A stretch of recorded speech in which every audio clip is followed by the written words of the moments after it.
আমি একটা ডিভোর্সি মেয়ের সাথে প্রেম করার চেষ্টা করছি। তাকে রাজি করাতে হলে আমাকে প্রতিদিন 30 মিনিট দেরি করে অফিসে আসতে হবে।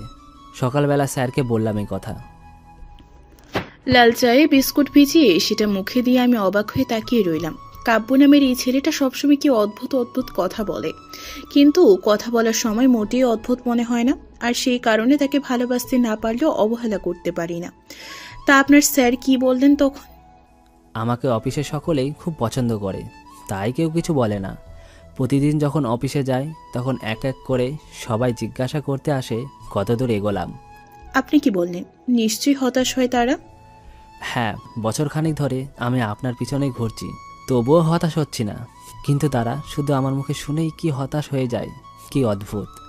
মিস্টার কাব্য, আপনি তো ভালো করে জানেন যে আমাকে কোনোদিনই পাবেন না, তবুও কেন এভাবে আপনি সময় নষ্ট করছেন? জানি না, তবে আমার বিশ্বাস আমি একদিন ঠিকই আপনাকে পাবো। আমি মাঝে মাঝে স্বপ্ন দেখি ঘন বর্ষার মধ্যে আপনার সাথে কোনো এক নদীর তীরে হাঁটছি। অনেকটা পথ এগিয়ে পথের কাছে কোনো এক কদম ফুলের গাছ থেকে কদম পেড়ে দেওয়ার আবেদন জানাচ্ছেন আপনি। বেশ ইন্টারেস্টিং ব্যাপার। হ্যাঁ, অবশ্যই। তাছাড়া আপনি কিন্তু আমার সাথে কখনোই খারাপ ব্যবহার করেননি। সবসময় অবশ্য আমার প্রপোজাল রিজেক্ট করেছেন ঠিকই, কিন্তু কখনো রাগারাগি বা চেঁচামেচি করেননি। এটাই আমার ব্যর্থতা। আমি কখনো কারোর সঙ্গে রাগ করতে পারি না। ছোটবেলা থেকে মা বাবাকে কোনোদিন রাগতে দেখিনি। তাছাড়া বন্ধুরাও সবসময় অবাক হয়ে যায়। সেই জন্যই হয়তো মিস কোম্পানির কাস্টমার কেয়ারের চাকরি হয়েছে আপনার। কারণ সেখানে অনেক ধৈর্য ধরতে হয়। পাবলিক রাগারাগি করে কথা বলবে, তবুও মাথা ঠান্ডা রাখতে হবে। সিরিয়াসলি? হতে পারে। আপনি কি এখন চলে যাবেন? যাওয়া তো উচিত, তাই না? হ্যাঁ, আচ্ছা চলুন, আপনাকে অটোতে তুলে দিয়ে আসি। বাহ, তারপর? আজকে অনেক কথা হয়ে গেল।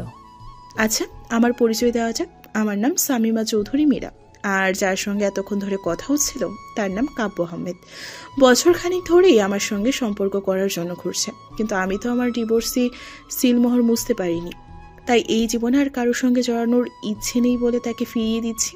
চট্টগ্রামের অনেক জায়গায় তার সঙ্গে ঘুরেছি। প্রেমের প্রস্তাব না দিয়ে কাব্য যদি আমার বন্ধু হতো তাহলে হয়তো সারা জীবন বন্ধু হয়ে থাকতাম। তার সঙ্গে কথা বলতে গেলে আমার সময় যে কিভাবে হারিয়ে যায় আমি নিজেও বুঝতে পারি না। অবশ্য প্রায় সময়ই ছুটির দিনে তার সঙ্গে ঘুরতে যেতে ভালো লাগে, তবে আগে থেকে শর্ত থাকে যাতে ভালোবাসার কথা না বলে। একবার পতেঙ্গা সমুদ্র সৈকতে বসে তাকে আমার অতীত জীবনের সকল ঘটনা বললাম। একজনকে ভালোবেসে বিয়ে করে আবার ডিভোর্স হয়ে যাওয়া, তারপর থেকে এই ভালোবাসার প্রতি অবিশ্বাস জন্মে নেওয়া, সবকিছু তাকে বলছিলাম, কিন্তু তবুও তার মধ্যে কোনো প্রকার আমি পরিবর্তন আসেনি। অটোতে উঠে বসে আছি, কাব্য আমার সামনে দাঁড়িয়ে তাকিয়ে রইল। চেহারা দেখে বোঝা যাচ্ছে যদি একবার সঙ্গে আসতে বলি তাহলে লাফ দিয়ে উঠে পড়বে। সিএনজির মতো এই অটোগুলোকে কি বলে আমি জানি না, তবে গ্যাসের মাধ্যমে চলে, তাই দ্রুত যাতায়াত করা যায়। সবগুলো সিট ভর্তি, শুধু আমার পাশে একটা সিট ফাঁকা। আমি হাত দিয়ে কাব্যকে ইশারায় ডাকলাম। কাব্য সত্যি সত্যি লাফ দিয়ে আমার পাশে উঠে বসলো। শরীরের সঙ্গে তার শরীর লিপ্টে রয়েছে। পাবলিক গাড়ির মধ্যে এসব নিত্যদিন হয়েই থাকে, কিন্তু প্রায় মহিলার সঙ্গে বসা হয় আমার। সমস্ত পথ একসঙ্গে এভাবেই আসলাম। তারপর শান্তিবাগ মোড়ে এসে নামলাম। কাব্য এগিয়ে গিয়ে দুজনের ভাড়া মিটিয়ে আমার সামনে এসে দাঁড়ালো। তারপর বললাম, আপনি নামলেন কেন? আপনার বাসা তো নিমতলা বিশ্ব রোড। আপনি অ্যাক্সেস রোড গিয়ে ওখান থেকে নিমতলা বিশ্ব রোড চলে যেতেন। জামিলকে চা বিস্কুটের টাকা দেওয়া হয় নাই, তাই আবার আগ্রাবাদ গিয়ে তার টাকা পরিশোধ করে চলে যাব। আমি মুচকি এসে বললাম, আপনি তো কালকে সকালে ঠিকই আবার আসবেন। কাল সকালেই না হয় টাকা দিয়ে দিতেন। খামোখা সারাদিন অফিস করে এখন আবার যেতে হবে কেন? চট্টগ্রাম 9 নম্বর বিপদ সংকটে চলছে। ঘূর্ণিঝড় মোকার এই সময় কে কখন মারা যায়, কার সামনে কখন আজরাইল এসে হাজির হবে বলা মুশকিল। তাই সময়ের হিসাব সময়ের মধ্যেই করে ফেলা দরকার, না হলে দেখা গেল আজকের কাজ আরেক দিনের বোঝা হয়ে যায়। আচ্ছা কাব্য, একটা কথা বলবো? হ্যাঁ বলেন। আপনি সবসময় এমন অদ্ভুত আর সাজিয়ে কথা বলতে পারেন কিভাবে? কখনো ভেবে দেখিনি। এখন আমার কি ইচ্ছে করছে জানেন? হ্যাঁ জানি। বলেন তো শুনি। আপনার মনে হচ্ছে আজকে সারাদিন যদি আমার সাথে গল্প করতে পারতেন। কিভাবে বুঝলেন? আপনি যতবার আমাকে আমার কথা বলার ধরনে প্রশংসা করেছেন, ঠিক তারপরেই আপনি বলতেন যে আমার সাথে গল্প করতে ইচ্ছে করে। কিন্তু সেটা তো সম্ভব না, তাই বিদায় নিচ্ছি। আমি যদি আপনার সঙ্গে হাঁটতে হাঁটতে আরও কিছুটা সামনে যাই, আপনি কি রাগ করবেন? মিস্টার কাব্য সাহেব, বলেন। আবারও মনে করিয়ে দিচ্ছি, আপনি কিন্তু ভুল পথে হাঁটছেন সাই সাই করে। এখনো সময় আছে, প্লিজ সঠিক রাস্তায় হাঁটুন। না হলে আমার মতো একটা ডিভোর্সি মেয়ের সঙ্গে ভুল পথে যতটা হাঁটবেন, একদিন নিজের ভুলটা বুঝতে পেরে কিন্তু পিছনে ফিরে আসার দূরত্ব খুঁজবেন, তখন অনেক দূরত্ব বাড়বে, ফিরতে পারবেন না। কোনো একটা বইয়ের মধ্যে পড়েছিলাম, ভুল করে যদি ভুল ট্রেনে উঠে যাও তাহলে পরবর্তী স্টেশনে আসার সঙ্গে সঙ্গেই নেমে যাও, না হলে ভুল ট্রেনে যতটা সামনে যাবে ফেরার কষ্ট ততটাই বাড়বে। বুঝতে পারছি। আমি জানি আপনি বুঝতে পেরেছেন, কিন্তু সেই অনুযায়ী কাজ করবেন না। আচ্ছা চলুন আমার সঙ্গে, বাসা পর্যন্ত গিয়ে আবার চলে আসবেন, তবে আমি রিক্সা ঠিক করে দেব। আপনার একা একা আসতে কষ্ট হবে, তবে একসঙ্গে যাবার সময় রিক্সা নিতে চায় না। হাঁটতে পারবেন? হ্যাঁ, পারবো। শান্তিবাগ মোড় থেকে গুটি গুটি পায়ে হাঁটতে শুরু করেছে, তবে কথা হচ্ছে খুব কম। আমি যতটুকু জিজ্ঞেস করি ততটুকু উত্তর দেয়। বললাম, বাড়িতে যাবেন কবে? ঈদের ছুটিতে। আপনার গ্রামের বাড়ি তো হাটহাজারী। হুম। আমরা নোয়াখালীর মানুষ, তাই চট্টগ্রামে আছি, কিন্তু আপনারা কেন? জানি না গ্রাম থেকে শহরে মানুষ কেন আসে। বসুন্ধরা আবাসিক এলাকায় 5 নম্বর রোডে আমি থাকি। মা, বাবা আর একটা ভাই ও একটা বোন আছে।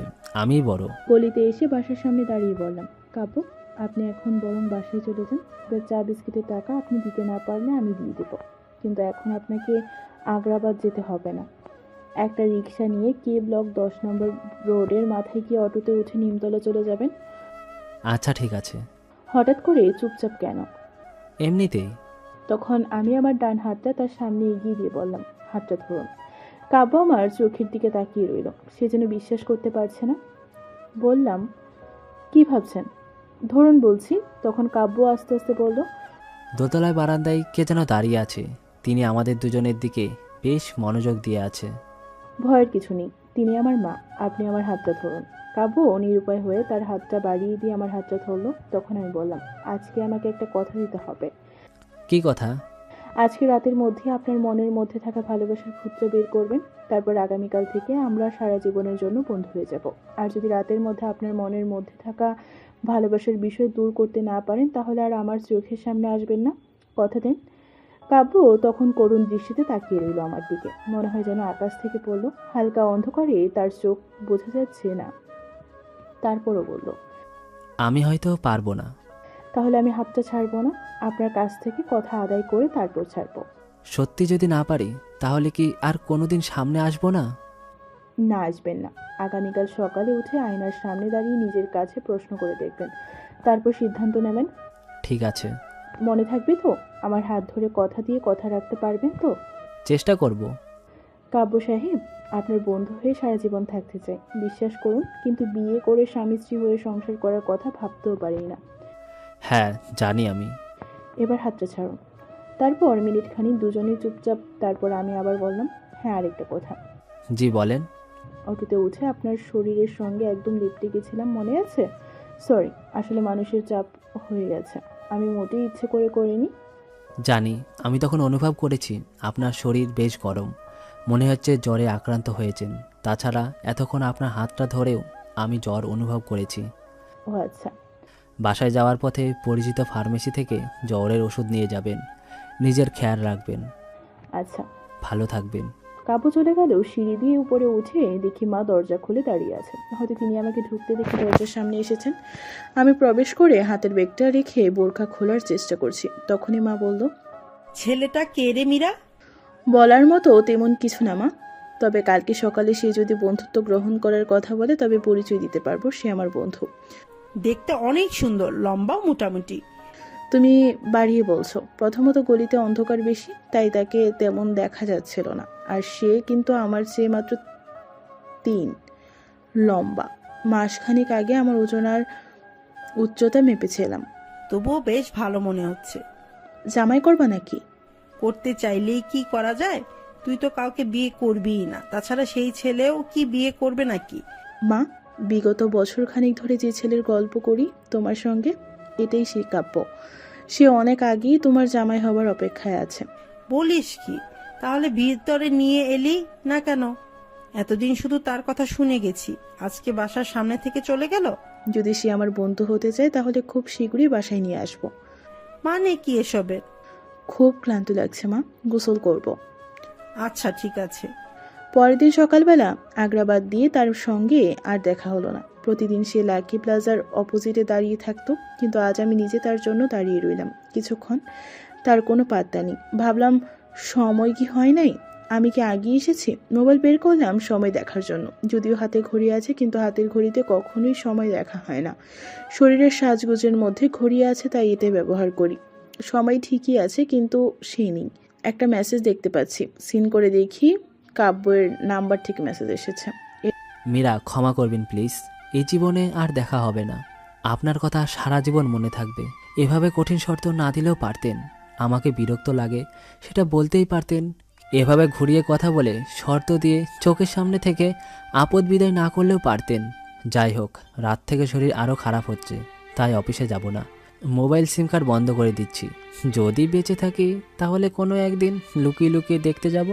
আর হ্যাঁ, নাজিমের চা বিস্কুটের টাকা আপনি পরিশোধ করে দিয়েন। আমার হয়তো সুযোগ নাও হতে পারে। ইতি, আপনার কাব্য সাহেব। এরপর 4 দিন পেরিয়ে গেল। কাব্যর যোগাযোগ নিয়ে অবশ্য আমি যোগাযোগ করার চেষ্টা করেছি, কিন্তু পারিনি। সারাক্ষণ শুধু তার চিন্তা মাথায় মধ্যে ঘুরছে। অফিস থেকে বের হলেই চোখগুলো চারদিকে ঘুরতে থাকে। আগামীকাল থেকে 7 দিনের ছুটি। আমার দেশের পরিস্থিতি খুবই খারাপ। আমার অফিস কিছু সংখ্যক কর্মী কাজ করবে, কিন্তু আমাকে ছুটি দেওয়া হয়েছে। আমার সঙ্গে আরও কয়েকজনকে ছুটি দেওয়া হয়েছে। অফিস থেকে বের হবার আগে একটা চিঠি লিখে নিলাম, কাব্যের জন্য চিঠি। আগ্রাবাদ মোড়ে সেই নাজিমের চায়ের দোকানের সামনে দাঁড়িয়ে বললাম, তোমার ভাই কি আর আসেনি? না আপা, সকালবেলা তো জিজ্ঞেস করে গেলেন আপনি। কাল থেকে তো ঈদের ছুটি শুরু হবে, তোমার দোকান কি খোলা থাকবে? জানি না, মামা বলতে পারে। একটা কাজ করতে পারবা? কি কাজ আপা? আমি একটা চিঠি দিয়ে যাচ্ছি, কাব্যের সঙ্গে দেখা হলে সেটা তাকে দেবে। আর তুমি তো কাল বলছিলে কাব্যের একটা বন্ধু আছে, তিনি নাকি মাঝে মাঝে আসে এখানে।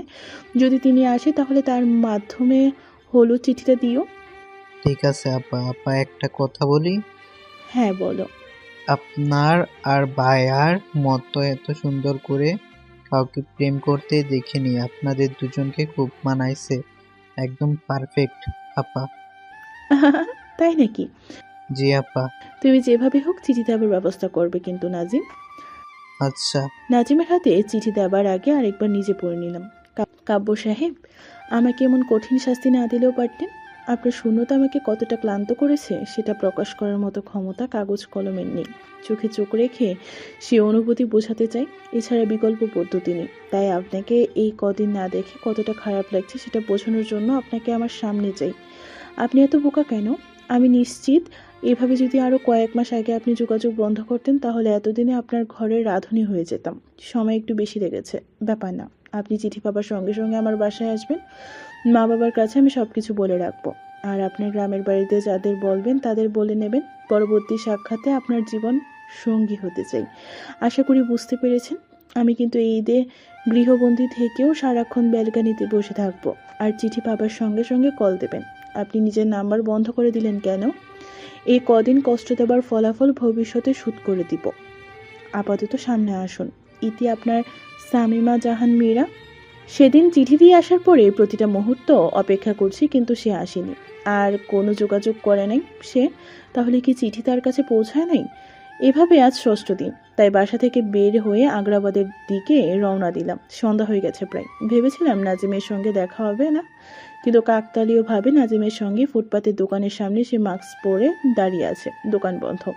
আমাকে দেখে অবাক হয়ে এগিয়ে এলো, তার চোখে পানি বের হচ্ছে। আমি তাকে তড়িঘড়ি করে বললাম, কাব্যের খবর পাওয়া গেছে কিছু? না আপা। আমি হতাশ হলাম, বললাম, চিঠি কোথায়? আমার কাছেই আছে আপা। আজকে দুপুরের পরে কাব্য ভাইয়ের বন্ধু রাজিম ভাইয়ের সঙ্গে দেখা হয়েছে। তুমি তাকে আমার কথা বলো নাই? চিঠি দিয়ে দাওনি কেন? নাম্বার রেখেছো তার? আমি তাকে চিঠি দিয়েছিলাম আপা। আপা, সেদিন আপনি চিঠি রেখে যাবার পরে আমি বাসায় গেলে আমার ছোট বোন আপনার চিঠি পড়েছিল। আমি তখন খুব কষ্ট পাইছি। আমি তো পড়তে পারি না, তাই বুঝতে পারিনি। দুপুরে কাব্য ভাইয়ের কাছে যখন চিঠি দিলাম তখন তিনি চিঠি পড়লেন।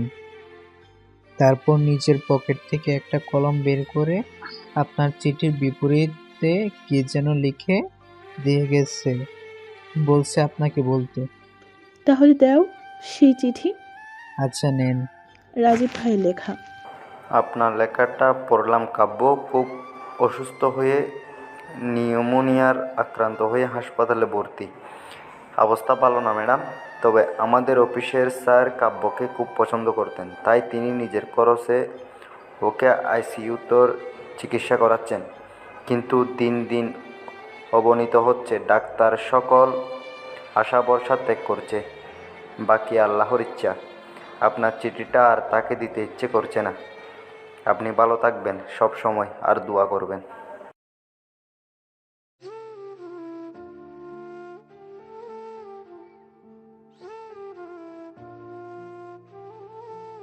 চিঠিটা নিজের হাতে নিয়ে দাঁড়িয়ে থাকা সম্ভব হচ্ছে না। চোখ দিয়ে না চাইতেও ঝরঝর করে পানি বের হয়ে গেল। নাজিমের কাছে জিজ্ঞেস করে কোনো কিছু পাওয়া গেল না। নিরুপায় হয়ে রাস্তার পাশ দিয়ে হাঁটা শুরু করেছি। যত দ্রুত সম্ভব বাসায় ফিরে যেতে হবে, না হলে যে কোনো সময় অসুস্থ হয়ে যাব। সাদিকের সঙ্গে ডিভোর্স হবার থেকেই যে ডিপ্রেশন শুরু হয়েছে সেটা আজও একটুতেই ক্লান্ত করে আমায়। অটোতে ওঠার আগেই কেউ একজন মীরা বলে ডাক দিল। মুহূর্তে দাঁড়িয়ে গেলাম। তাকিয়ে দেখি সাদিক দাঁড়িয়ে আছে, আমার প্রথম হাজবেন্ড। সাদিক তখন আরেকটু কাছে এগিয়ে এসে আমার চোখের দিকে তাকিয়ে বলল, কেমন আছো? আমি এমনিতেই অবাক হলাম, তার মধ্যে আবার কাব্যের টেনশন অস্থির। সেখানে সাদিকের এই প্রশ্ন আমাকে বিরক্ত করে দিয়েছে। আমি শুধু বললাম, তুমি এখানে? একটা কাজে এসেছিলাম, হঠাৎ করে দেখলাম চোখ মুছতে মুছতে হাঁটছো, তাই কথা বলতে এলাম। যদিও বিগত কয়েক মাস ধরে তোমাকে ফলো করি, কিন্তু কখনো সামনে এসে কথা বলতে সাহস করে দেখাতে পারিনি। তো আজকে কেন এলে? তুমি জানো তোমার চোখের পানি আমি সহ করতে কষ্ট হয়। ন্যাকামি ভালো লাগে না সাদিক। প্রতিটি রাতের আধারে যখন কান্না করতে করতে বালিশ ভিজে যায়, তখন তো তোমার দরদ লাগে না? তোমার দেওয়া আঘাতে জর্জরিত আমি বড্ড ক্লান্ত। কিন্তু আমার ধারণা তুমি কাব্য সাহেবকে নিয়ে বেশ আনন্দে আছো। সবসময় ছুটির দিনে ঘুরতে যাও, অফিস শেষে প্রতিদিন একসঙ্গে চা খেয়ে বাসায় যাও। কি নেই তোমার? আমি সম্পূর্ণ অবাক হয়ে বললাম, তুমি কাব্যকে চেনো? হা হা হা, কেন চিনব না? তোমার আশেপাশে কখন কি ঘটে সবকিছু আমার জানা আছে। লাভ কি? যেখানে অনেক স্বপ্ন দেখে বিয়ের কনে সাজিয়ে ঘরে তোলে, আবার লাথি মেরে ফেলে চলে গেলেন, সেখানে এত খোঁজ খবর কেন? আমি কিন্তু তোমাকে বলেছি যে আমার ভুল হয়ে গেছে মীরা, মারাত্মক ভুল হয়ে গেছে। তোমার বাবার অনেক টাকা আছে সাদিক, কিন্তু আমিও তোমাকে মন প্রাণ দিয়ে ভালোবেসেছি, তাই সবকিছু ছেড়ে তোমার কাছে গেলাম। কিন্তু তুমি আমার সঙ্গে কি করলে বলো? তোমার সকল অভিযোগের একটাই উত্তর, আর তা হলো আমি ভুল করেছি। তুমি এখন বাসায় যেতে চাও? রাস্তায় তোমার সঙ্গে এভাবে কথা বলতে আমার আর ইচ্ছে করে না। একটা সময় ছিল যখন ঘন্টার পর ঘন্টা একসঙ্গে হাঁটতাম, কিন্তু আজ? বাদ দাও প্লিজ। আচ্ছা ঠিক আছে, ভালো থেকো। রাত বেড়ে যাচ্ছে, আমি বাসায় যাচ্ছি। এরপর কোনো রকমে বাসায় ফিরে মাকে জড়িয়ে ধরলাম। শরীর অসুস্থ হয়ে গেছে। মা আমাকে ধরাধরি করে বিছানায় নিয়ে গেল। তারপর নিজের হাতেই তিনি বোরকা খুলতে সাহায্য করলেন। রাত 10টার পরে আমার প্রচুর জ্বর এলো। মাকে বলে আমি আমার ছোট বোনকে আলাদা ঘরে ঘুমাতে বললাম। মনের মধ্যে চিন্তা ঢুকে গেল, কাব্যের হয়েছে, তাহলে কি আমিও? নিজের রুমে পুরোপুরি স্তব্ধ হয়ে আছি। সারাক্ষণ রুমের মধ্যে শুয়ে বসে দিন পার করা খুব কষ্টকর। আর মনের মধ্যে তো কাব্যের কি হয়েছে সেটাই ঘুরছে, কিন্তু কিচ্ছু করার। দুদিন বাসায় থাকার পরে এক পরিচিত কলিগকে বলে নাজিমের সঙ্গে দেখা করতে বললাম। নাজিমকে সে চিনত, কারণ তাকে নিয়ে আমি মাঝে মাঝে নাজিমের চা খেতে যেতাম। অবশ্য অভ্যেসটা কাব্যই করিয়েছে, কিন্তু নাজিম সেখানে নেই। ওদের দোকান পুলিশ অভিযানে উচ্ছেদ করা হয়েছে। আমি মাথায় হাত দিয়ে বিছানায় শুয়ে পড়লাম। কাব্যের সঙ্গে কথা বলা বা যোগাযোগ করার সকল উপায় শেষ। আমারও কম বেশি জ্বর আছে, কিন্তু মারাত্মক অসুস্থ নই বলে বাবা বাসাতেই রেখেছে। বাসায় প্রায় সপ্তাহখানিক পেরিয়ে গেছে। সাদিক মাঝে মাঝে কল দিয়ে কথা বলতে চায়, কিন্তু আমি ইচ্ছে করে রিসিভ করি না। তবে একা একা বিছানায় শুয়ে শুয়ে কাব্যের সঙ্গে পরিচয় হবার পর থেকে যত স্মৃতি সবকিছু ভাবতাম, আর তখনই চোখের সামনে সাদিকের স্মৃতি ভেসে আসে। মুহূর্তের মধ্যে সবকিছু উলটপালট হয়ে যায়। খুব ইচ্ছে করে ভাবনাগুলো দূর করতে, কিন্তু এসব যে আমার হাতে নেই। আমি কি করব? 26 দিন পর আজ আমার বিয়ে। খুব সাদামাটা দৃশ্যের বিয়ে হচ্ছে আমার। আমি এখন সম্পূর্ণ সুস্থ। ডিপ্রেশন কাটিয়ে উঠতে পারিনি, কিন্তু অসুস্থতা থেকে রক্ষা পেলাম। তবে কাব্যর ফোন সন্ধান বের করতে পারিনি আমি। নাজিম সেখানে নেই, আর আমি কখনো কাব্যের অফিসের ঠিকানা জানতাম না। দুদিন আগে হুট করেই বাবা কিছু লোকজন নিয়ে হাজির হয়েছেন বাসায়। তারপর মেহমানদের বসিয়ে রেখে তিনি আমার রুমে এসে আমাকে জড়িয়ে ধরে বললেন, তোর সব কিছু জেনেই এরা তাদের ছেলের জন্য তোকে বউ করতে চায়। ছেলেটা ডক্টর, আগের স্ত্রী অ্যাক্সিডেন্ট করে মারা গেছে। তুই যদি তার সঙ্গে সংসার করিস তাহলে সুখী হবি। একবার তো নিজের পছন্দে দেখলি মা, এবার না হয় জন্মদাতা পিতাকে একটা সুযোগ করে দে। বাবার কথার জবাবে আমি প্রতিবাদ করতে পারিনি। সেদিনই তারা আমাকে আংটি পরিয়ে বিয়ের দিন ঠিক করে গেছে, আর আজকেই হচ্ছে সেই বিয়ের দিন। তাই নিজের রুমে বসে সাজগোজ করছি। যেহেতু দুজনেরই এটা দ্বিতীয় বিয়ে, তাই কোনো অনুষ্ঠান ছাড়াই বিয়ে হচ্ছে। বরযাত্রী বলতে মাত্র 8 জন মানুষ এসেছে, কাজী সাহেব সহ, আর সবাই আমার আত্মীয়। কথা ছিল জোহরের নামাজের আগে বিয়ে হয়ে যাবে, কারণ কাজী সাহেব নাকি নামাজের পরে অন্য একটা বিয়ে পড়াতে যাবেন। তখন হঠাৎ করেই আমার ছোট ভাই এসে বললেন, আপা, তোমার সঙ্গে একটা ছেলে দেখা করতে এসেছে। 13-14 বছর বয়স হবে। নাম কি? নাজিম। সে নাকি আগ্রাবাদ চা বিক্রি করত। তুমি নাকি তাকে চেনো? নাজিমের কথাটা শুনে বুকটা কেঁপে উঠল। কৌতূহল জেগেছে বেশ, তাই তাড়াতাড়ি তাকে আমার রুমের আনার জন্য ভাইকে পাঠিয়ে দিলাম। নাজিম আগের মতোই আছে। আমাকে দেখে একটু হাসি দিয়ে বলল, কেমন আছেন আপা? ভালো আছি, তুমি কেমন আছো? আমিও অনেক ভালো আপা। আপনার জন্য একটা চিঠি আছে। কার চিঠি? কানু ভাইয়ের চিঠি। ভাই তো সম্পূর্ণ সুস্থ হয়ে গেছে, ঢাকায় নেওয়া হয়েছিল। আমার চোখ দিয়ে পানি বের হয়ে গেল। ভাগ্য কেন এমন করলো আমাকে? আর একটা দিন আগে কি সে আসতে পারেনি? মনে মনে ভাবলাম, হে আল্লাহ, কেন করো এমন? নাজিমের হাত দিয়ে চিঠি নিয়ে চিঠির বাজ খুলতে আরম্ভ করলাম। নাজিম তখন বলল, আপা, বাড়িতে এত মেহমান কিসের? আপনার তো সাজুগুজু দেখে মনে হচ্ছে কোথাও বিয়ে অনুষ্ঠানে যাবেন। আমি চিঠির ভাঁজ খুলতে খুলতে বললাম, আজ আমার বিয়ে হয়ে যাচ্ছে নাজিম। এটা নাজিম যেন বিশ্বাস করতে পারেনি, অবাক হয়ে তাকিয়ে রইল। তারপর আমার হাত থেকে চিঠি ছোঁ মেরে নিয়ে বলল, আপা, আপনার বিয়ে হয়ে যাচ্ছে। বললাম, কি হলো? হ্যাঁ নাজিম, কাবুকে বলে দিও আমাকে যেন ক্ষমা করে দেয়। আচ্ছা ঠিক আছে আপু, কিন্তু তাহলে আপনার আর চিঠি পড়তে হবে না। এই চিঠি আপনার জন্য নয় আপা, আপনি ভালো থাকবেন সবসময়। নাজিম ছুটে বেরিয়ে গেল। আমি তাড়াতাড়ি করে ব্যালকানিতে গেলাম। ভেজা কাপড় চোপড় শুকাতে দেওয়া হয়েছে, তাই রাস্তা থেকে আমাকে দেখা যাবে না এমনভাবে দাঁড়ালাম। কড়া রোদের মধ্যে দাঁড়িয়ে আছে কাব্য, দৃষ্টিতে কি যেন খুঁজে বেড়াচ্ছে। বুকের মধ্যে আবারও কেঁপে উঠলো আমার। মানুষটা আমার জন্য কতটা কষ্ট করে দাঁড়িয়ে আছে। নাজিম রাস্তায় নেমেছে। নেমে কাব্যর দিকে তাকিয়ে সে সব কিছু বলছে। হাত দিয়ে নিজের চোখ মুছে মাথা নিচু করে দাঁড়িয়ে আছে কাব্য। কাব্য নাজিমের হাত থেকে চিঠিটা নিয়ে টুকরো টুকরো করেছিল, তারপর রাস্তায় ফেলে দিল। পকেট থেকে মোবাইল বের করে স্ক্রিনে তাকিয়ে রইল। একটু পরে ব্যালকনিতে তাকিয়ে মনে হলো বিশাল দীর্ঘশ্বাস ছাড়লো। তারপর নাজিমের হাত ধরে কড়া রোদের মধ্যে আস্তে আস্তে হাঁটতে শুরু করলো। অনেকটা পথ গিয়ে আবারও পিছনে ফিরে তাকিয়ে রইল। এরপর আস্তে আস্তে অদৃশ্য হয়ে গেল। একটু পরে মা ব্যালকনিতে এসে বলল, কাজী সাহেব তো রুমে এসেছে, কাবিননামায় সই করতে হবে, তাড়াতাড়ি ভিতরে আয়। ছোট ভাইকে বলে রাস্তা থেকে ছেঁড়া চিঠির অংশ কুড়িয়ে আনলাম। সবগুলো টুকরো পাওয়া গেল না, কিন্তু যতটুকু পাওয়া গেছে তাতে লেখা আছে, রমনা পার্কে দেখেছিলাম বৃদ্ধ বৃদ্ধা একসঙ্গে হাতে হাত ধরে সকালে হাঁটছে। তোমার সঙ্গে যদি দিনটা পর্যন্ত থাকতে চাই, তাহলে কি আবারও ফিরিয়ে দেবে? প্লিজ এমনটা করিও না। তুমি ছাড়া এই জগতে চায় না মেয়ে অন্য। ভালোবাসা রেখেছি শুধু মীরা তোমার জন্য। সম্পূর্ণ চিঠি পড়া হলো না। যতটা আশা নিয়ে এই মানুষটা এসেছিল, ঠিক ততটা কষ্ট নিয়ে ফিরে গেছে। মৃত্যুর সঙ্গে লড়াই করে বেঁচে এসেছে, কিন্তু সত্যি কি বাঁচতে পেরেছে সে?